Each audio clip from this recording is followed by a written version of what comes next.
조금 전에 말씀해 주신 것처럼 뭔가 중진불패 분위기로 국민의힘이 가는 상황 속에서 국민의힘의 어떤 중진, 특히 국회 부의장까지 지냈던 김용주 의원 탈당을 했습니다. 만찬회동 조금 전에 저희들이 보도를 해드렸는데 어떻게 보세요? 지금 효과가 있을 것으로 보이는지 어쨌든 영입을 할 것으로 어떻게 전망하시는지 뭐 궁금해요. 그런 얘기도 나왔고 예. 본인의 조금이라도 그런 어중이 있었으니까 회동을 하지 않았겠습니까? 예. 뭐 전혀 마음이 없는데 그런 회동을 할 이유는 없다라고 보여지고요. 네.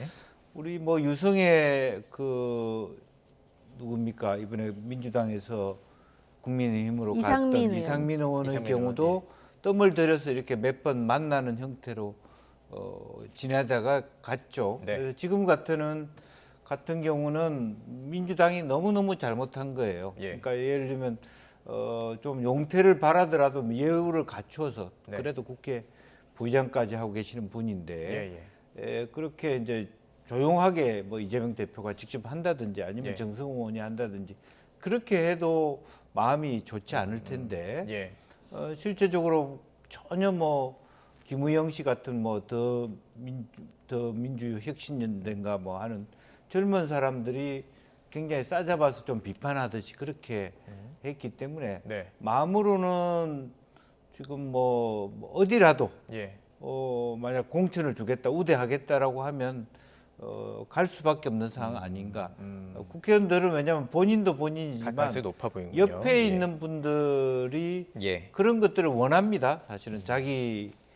사실은 뭐 김영주 부의장이야 이제 그만둬도 된다 그렇게 생각할 수도 있는데 이게 탈당하고 만약 입당하게 되면 같이 가는 인원이 상당하다 그러더라고요. 그러니까 이제 옆에 사람들이 자리를 잃을까봐 하십시오 하는 부분도 반 정도는 있어요. 이제 그리고 본인도 분한 마음에 하는 마음도 반 정도 있을 거라고 보여요. 지금 언론에 공개된 표정을 보면 한동훈 비대위원장 굉장히 좀 밝은데 김용주 의원 같은 경우 조금 어두운 느낌도 있어요. 아니 밝은 얼굴을 하는 게 비정상이잖아요. 사실은 아무리 마음이야 나가 또 기회가 있다 하더라도 저기에서 화답하듯이 그렇게 할 수는 없는 것이고 지켜보는 사람들이 있는 건데 어쨌든 본인은 민주당의 창피를 당해서 나간 상태에서 뭘 좋다고 웃고 있겠습니까? 이제 그런 부분은 아무래도 이제 좀 더 숙고하는 모습을 보여줘야 되겠죠. 알겠습니다. 어떻게 보세요? 결국에 그렇다면은 지금 비워놓은 자리까지 있다고 좀 전해지고 있는데 거기 아예 공천까지 가고 그냥 쭉 갈 거라고 보십니까?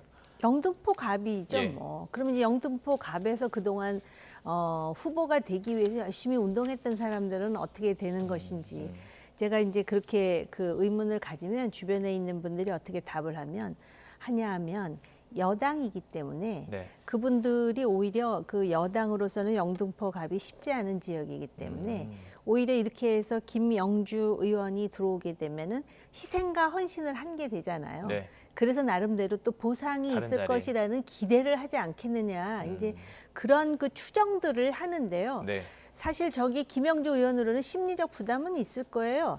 본인 자신이 뭐 SK 계열이다 그런 말도 나오고 또 어쨌든 민주당도 그동안 배려를 해준 거 아닙니까? 본인도 민주당의 국회의원으로서 또 나름대로 이제 기여한 바가 있겠지만 그래서 저걸 또 민주당 내에서는 굉장히 비판하는 사람들도 있는데 또 지난 다음에 보니까 2016년에 그 유사한 경우가 역으로 있었어요. 그러니까 당시에 그 보수 정당 새누리당에서 진영 의원을 공천을 주지 않아서 민주당에서 공천을 받아서 용산에 민주당 후보가 국회의원이 되는 전례를 하나 만들기도 하지 않습니까?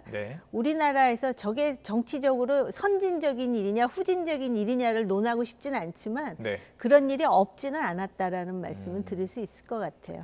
알겠습니다. 이제